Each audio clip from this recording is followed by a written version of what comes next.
నా పేరు జొంగాదాస్. నేను గత 43 సంవత్సరాల నుంచి ఫిష్లోను, 39 సంవత్సరాల నుంచి ఫ్రాన్లోను ఉన్నాను. అయితే ఈ పరిశ్రమ ఏదైతే ఉందో దీనికి ఎప్పుడు కూడా డోకా లేదు. ఎప్పుడు కూడా మనం శాస్త్రీయ పద్ధతుల్లో అవలంబించి మనం ఎదరికెళ్తా ఉంటే తక్కువ ఖర్చుతోటి మంచి లాభాలు తీయొచ్చు. ఇవాళ యుద్ధం పరిస్థితుల గురించి మనం భయపడవలసిన పని లేదు. ఎందువల్లంటే యుద్ధం జరిగేది కేవలం మిడిల్ ఈస్ట్లోకి మన రొయ్యలు పెద్దగా వెళ్ళేది ఉండదు. మన రొయ్యలు మ్యాక్సిమం వెళ్ళేది అటు యుఎస్ఏ, యూరోపియన్ యూనియన్, చైనా ఎక్కువ వెళ్తున్నాయి. అందువల్ల రొయ్యల రేట్లు దాని గురించి పడిపోతాయని ఏ రైతు భయపడవలసిన అవసరం లేదు. 10 మిలియన్ టన్స్ వరకు మన ప్రొడక్షన్ వెళ్ళేది.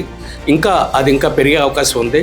అయితే అనేక సమస్యలను వ్యాధుల కాడి నుంచి, సీడ్ క్వాలిటీ కాడి నుంచి అనేక సమస్యలు రైతుని చుట్టుముడుతున్నాయి. ఇటువంటి పరిస్థితుల్లో రైతు అత్యంత జాగ్రత్తగా తక్కువ ఖర్చుతో వ్యవసాయం చేసేటట్టు అటు చేపలు కానీ ఇటు రొయ్యలు కానీ చేసేటట్టు చేస్తే డెఫినెట్గా రైతులు లాభాల్లో ఉంటారు.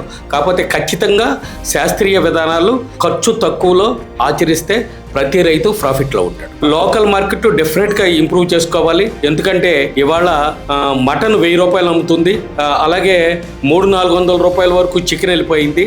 మంచి ఆహారం ఏంటంటే కేవలం రొయ్యలే. చాలామంది రొయ్యల్లో కొలెస్ట్రాల్ వస్తుందని, గుండె నొప్పులు వస్తాయని ఇలాగ అపోహలు ఉన్నాయి. దీన్ని చాలామంది ఈ మధ్యన ఈ అపోహలు తగ్గించుకోవాలి. రొయ్యల వల్ల ఎటువంటి ఇబ్బంది ఉండదు. Indian sea food consumption revolution మొదలైంది. మేము వేస్తున్న ఈ మొదట అడుగులో మీరు భాగం అవ్వండి.